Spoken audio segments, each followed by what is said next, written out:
Alrighty guys, today we're going to do a human characteristics online activity. It's not really online activity, but if you are a remote student, you'll be doing this one, or if you're absent, you'll be doing this one. In class, I normally do a lab where we pull data from the entire class, but given the nature of how we're doing things, I figured you guys could do this one instead. Same concept, you're still talking about human traits. So you're going to be completing Punnett squares, making sure to list possible genotypes and phenotypes of the offspring, and also list the percentages of each phenotype. This is all with complete dominance, so it's the same thing that we've been doing for the past couple of days. Nothing is changing yet. Brown eyes is dominant to light eyes. Mr. Orion has blue, which is considered a light color. Mrs. Orion is heterozygous for brown eyes. What are the three eye color possibilities for their son, Kellen Orion? Use the letter B. Now, we talk a lot about eye color being in terms of brown is dominant to pretty much any other color, but in actuality, there are oh goodness, I don't even know, at least 20 different eye colors or shades of eye colors. An eye color is actually a pluripotent trait, which means that it is made up of multiple genes. It's not just one gene. So we'll do this one for the sake of how most people will talk about genes being dominant and recessive, but just know in the back of your mind that your eye color isn't just determined off of one gene. It's determined off of many genes. So the guy has blue eyes, so that means that he's going to be two lowercase letters, and she's heterozygous for brown, which means she has one of each.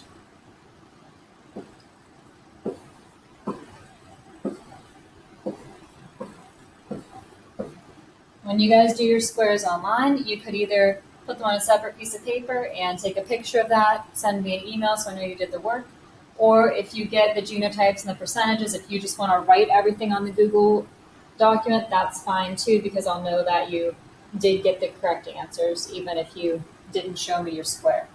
Later on, like I said in the last video, you will need to be able to take pictures of your work, especially on your test. So, as far as our genotypes go, we have 0% is going to be homozygous dominant. I have two that are heterozygous, so I have a 50% chance of hetero. And these two are both homozygous recessive, so that's a 50% chance. Homorecessive. For the phenotypes, that means that I have a 50% chance of having brown and 50% of having blue.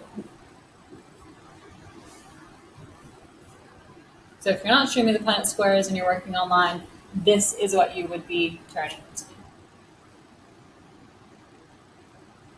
Dimples are dominant to no dimples, which are recessive. Mr. Dowling is heterozygous for dimples, and Mrs. Dowling is also heterozygous. Heterozygous for dimples. Big D, little d. Big D, little d.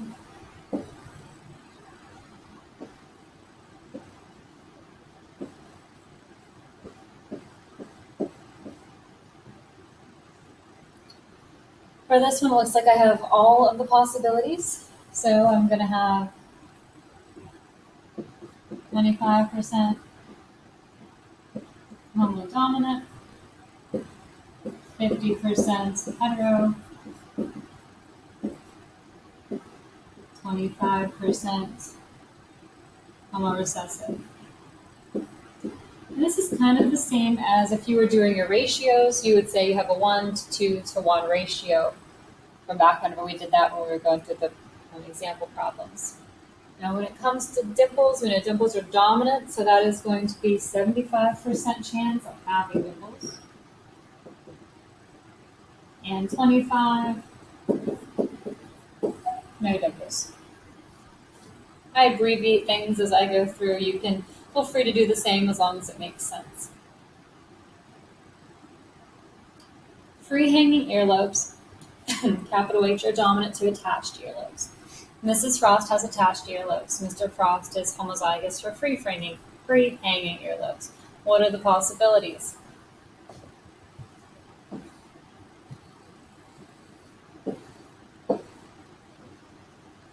So she has attached earlobes, which means that she is recessive. And he is homozygous for free hanging ones, so that's going to be two capital H's.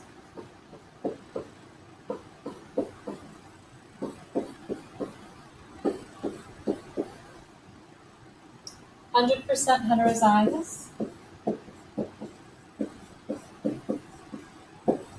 And that's going to be 100% free hanging, so they are not going to be attached.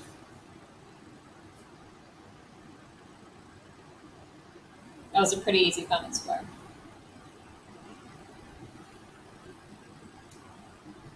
Okay, moving on. Having your second toe shorter than the length of your big toe is dominant. It is recessive to have the big toe be shorter. Mrs. O'Ryan is heterozygous for having her second toe shorter than her big toe. So she's heterozygous. So it's going to be one of each. Mr. O'Ryan is homozygous dominant.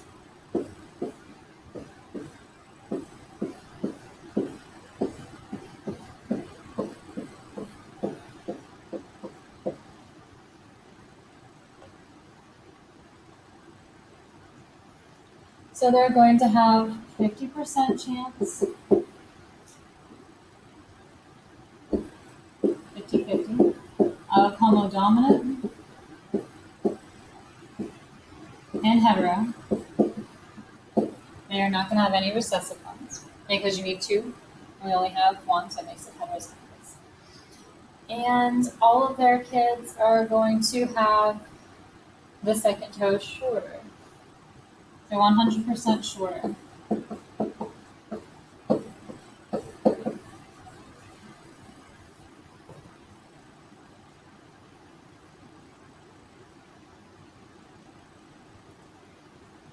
Dark hair is dominant to light hair. Mrs. Crago is blonde, which means that she has light hair, and Mr. Crago also has light hair.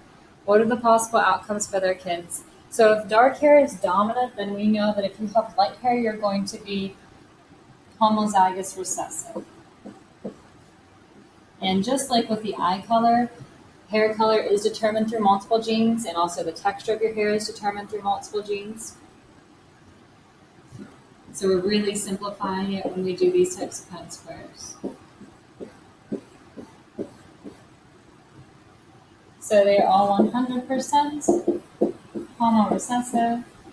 That's all their parents could have given them. And they're all going to be blonde.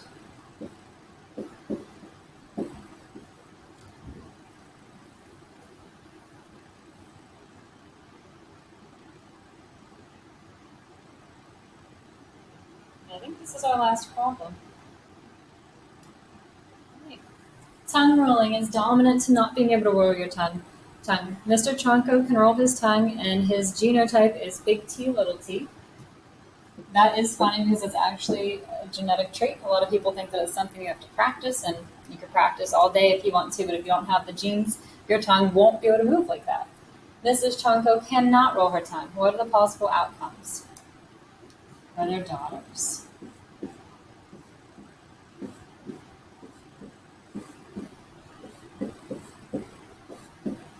How many of you guys actually tried to roll your tongue to see what you were? Seems like every time I do this in class, everybody always tries to roll their tongues, although with a mask on now, I won't be able to tell who's doing it and who's not doing it. So 50% heterozygous. And 50% homozygous recessive. And that's also going to be 50% that can roll it, and 50% that cannot roll it. That's it for this activity, guys. I'll see you in a bit.